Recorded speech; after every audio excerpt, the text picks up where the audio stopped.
Welcome to the Blue Collar Wealth Podcast.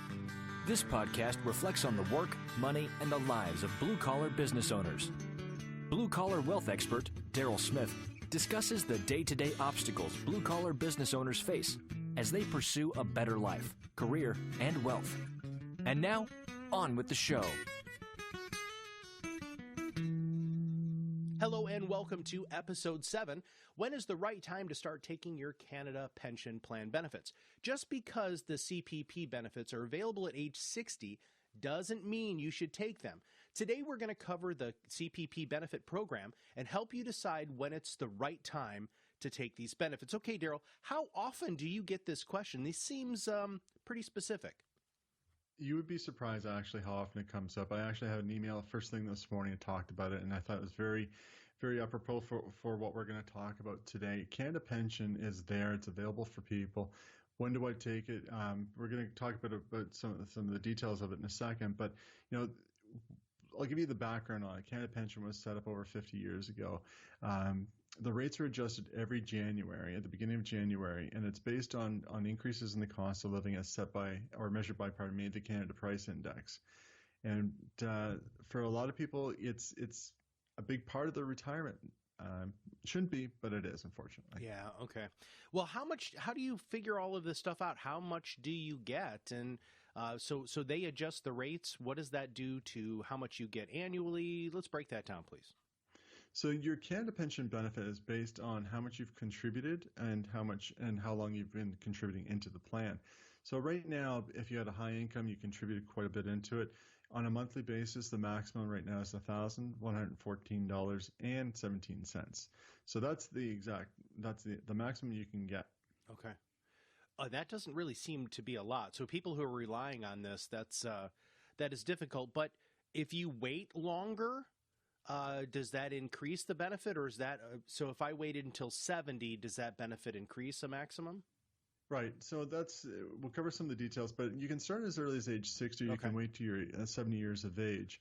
And there are pros and cons of taking the amounts early. But actually, I'll just dive right into it. Okay, good. Yeah. So take into consideration what's going on in your life. Do you really need the money? What's your present age? Do you have any medical conditions that you're concerned about that may affect how long you will be in retirement? Do you really need the money right now? Do you have other sources of income? The more sources of income you have, the higher tax you're going to have, and so you may not get less of this benefit. And the big question really is, what's your state of your health? Sometimes people are a little concerned it won't be there, but that's not going to be the case, and we can talk about that a little bit too. All right, well, let's talk about taking the money at age 60. Are there any specific reasons I shouldn't take it then when I'm eligible? What you need to consider is that people are generally living a lot longer these days. So if we take the money at age 60, what we're doing is we're locking in the amount of reduced benefit that we're going to get, not just for 1 year, for 2 years, or 10 years, but for our entire lifetime. So yes, you can get the money sooner into your hands, but at what cost? You're taking a reduction in your pay. So you have to consider that. That's one of the big things to think about. Okay, Darryl. So if I take my CPP benefits at age 60, how much will I lose? And if I wait until I'm 70, does that do anything super cool for me? Okay, so if you were to take the benefits at age 60, the calculation is based on 0.6% per month for each month before 65. So roughly you're going to lose 36% of your benefit by taking it at age 60. However, if you wait, it's 0.7% per month until age 70. So your benefits, if you wait till age 70, will go up by 42%. On average, most people will wait till 65 if they absolutely don't need the money. But so you're going to lose quite a bit, 36%. Can you wait to 70? That's a personal choice. But if you can, you're going to actually get an increase of about 42%. Well, and that's a huge increase. Now, there are always grumblings around that people say that you need to take the CPP benefit as soon as you can in case they cancel this program and this plan. Where do you stand on that? I don't think you're ever going to see an absolute cancellation of the plan. There was a point about 10, 15 years ago where they wanted to kind of blend this with some other plans and create a different program, the Seniors Benefit Program, I think it was called at the time. Canada Pension is established by both federal and provincial legislation, and it makes it mandatory for all employers and employees to pay regular payments into the plan. So essentially, you could say it's backed by the population. So regular payments in conjunction with what they already have in the plan. At one point, even the plans, they had a mandatory arrangement where they could only have the plan invested in interest-bearing investments. And we all know what interest rates have been like for the last 5 or 10 years. They haven't been very high, but now it's been, they can actually invest it in conservative other investments within the stock market as well too. So there's billions in the plan right now. Will it be gone tomorrow? I don't see that happening whatsoever. Will it ever be adjusted? I can say yes, it may be adjusted at one point down the road, but is that justifying taking a 36% reduction right now? I don't see that as being viable. All right, Darryl. So I'm going to work until I'm 70, right? And so I'm going to get that actual 42%-ish increase. Is this going to be enough to, support me? And do I need to actually save for retirement? No, the Canada pension, this is kind of a misnomer. It's not a all I need, everything I need type of plan. It was designed to provide dignity and respect for people so that they would supplement their other saving resources. If you count on Canada Pension as your only source of income, you're going to have a very difficult time. And we'll talk about these active, semi-active, and passive forms of retirement, but that's when these types of things really kind of kick in and you really kind of feel the pain when all the other sources of income are gone. Canada Pension is meant to supplement, not provide everything that you're going to need. Gotcha. I'm sure you get this question really often. Can I collect the pension and still continue to work? You can, and it's a little confusing a little bit, but if you're under the age of 70, you can start and collect the Canada Pension plan, but you can also continue to work and continue to contribute to the Canada Pension. So this will go into what's called your post-retirement benefit program, and it will increase your future retirement income, but you can do both. It's a little mixed up, but it can be done. Now, there's taxation involved with all of this. Is there a way that I can reduce the tax I pay on my CPP benefits? You can, yeah. You can actually share the pension income with your spouse or common law partner.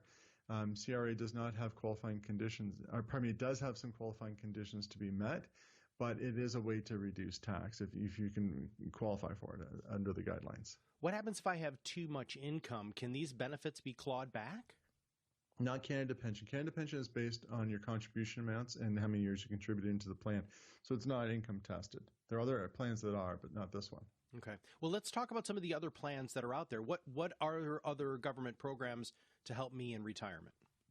Well, again, these plans are designed for certain individuals. There are survivor pensions. Also, one time they're called like a widow's pension that's designed to supplement income for somebody. There's disability benefits.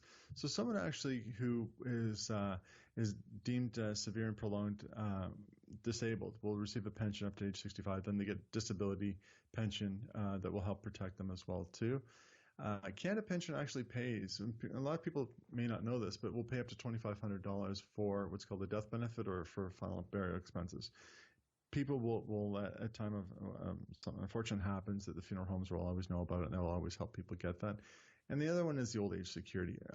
Old age security is very important for a lot of people as well too. It is income tested now. This is one where if your income exceeds $73,000 and change, and it will start to claw back a little bit about it on the plan itself. And if your income is over $119,000 a year, then the old age security is reduced.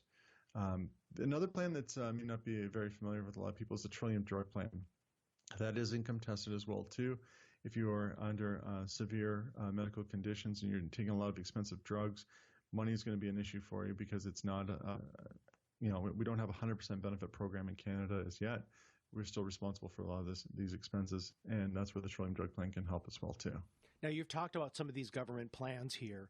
Should we rely on these? I mean, doesn't seem like that much. I mean, how do you talk about this with your clients, and how do you convince them that they need to do an and instead of an or?